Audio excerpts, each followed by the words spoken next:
le jeudi, donc, et on courait beaucoup. Moi, je courais.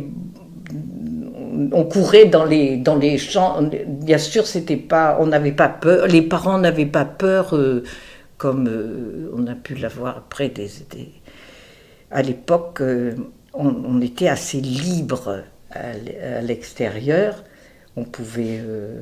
On était beaucoup en groupe, par quartier, dans les coins on jouait. Oui, on jouait beaucoup. Les filles jouaient beaucoup à petite maison, on appelait ça jouer à petite maison. Donc c'était des jeux d'imitation des grandes personnes. Jouaient beaucoup avec des poupées. Moi, j'ai énormément joué avec des poupées. Mes poupées, puis autrement, de la lecture aussi, les livres qu'on pouvait emprunter à l'école, surtout dans les classes après un peu plus grandes.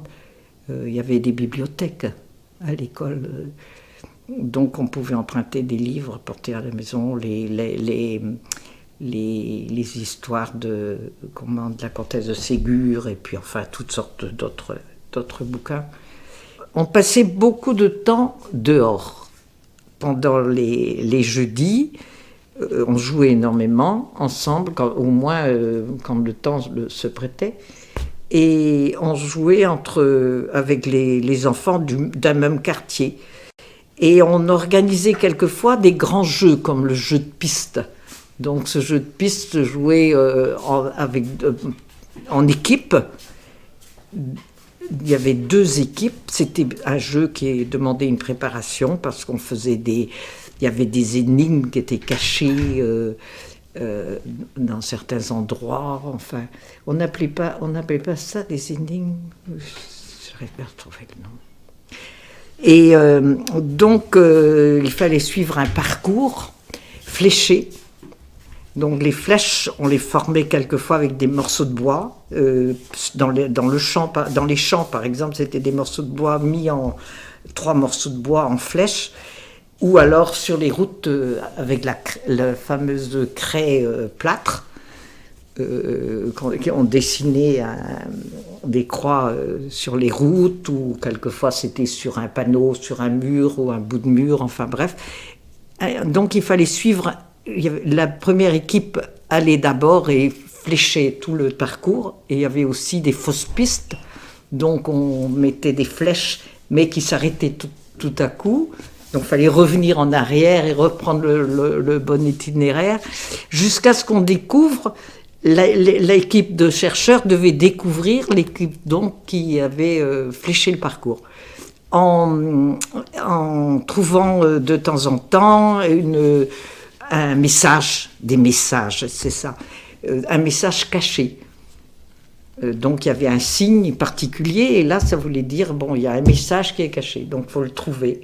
Mais là, je ne me souviens plus de ce qu'il y avait dans les messages. C'était des espèces de gages, si on veut, ou des choses comme ça.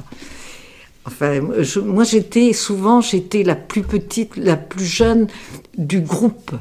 Et donc, je suivais, avec mes petites jambes, là, je suivais plus que d'organiser, là, ce genre de jeu-là. Je n'ai pas de souvenir de l'avoir fait grande, quoi. Par contre, aussi, on jouait aux morts. On disait, allez, on va jouer aux morts. Donc là, il y avait encore 2 équipes.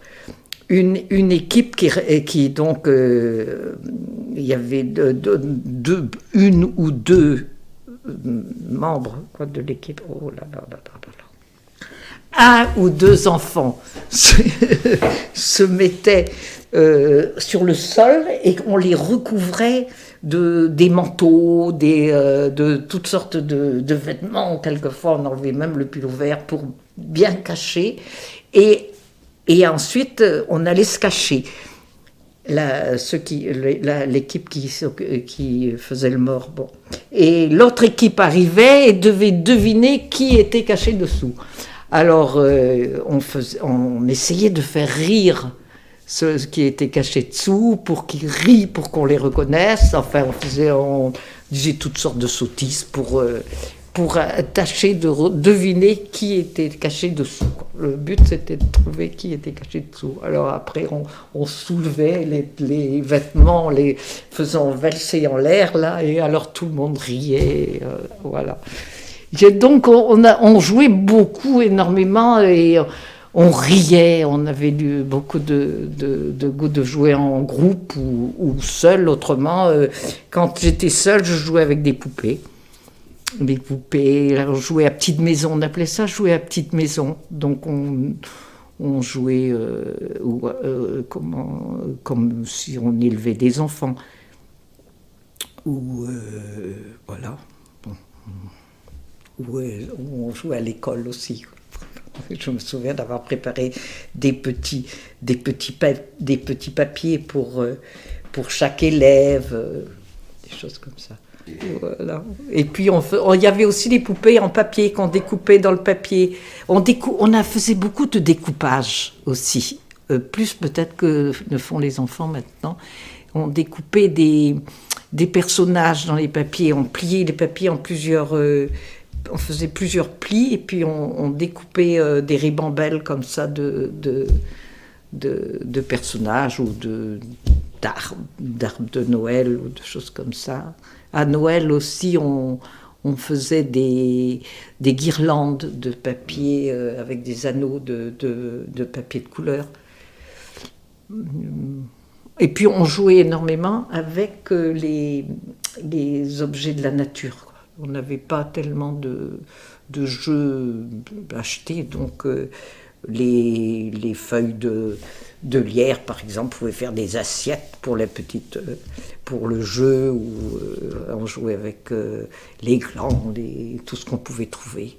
On avait beaucoup d'imagination, beaucoup de jeux où on faisait marcher l'imagination.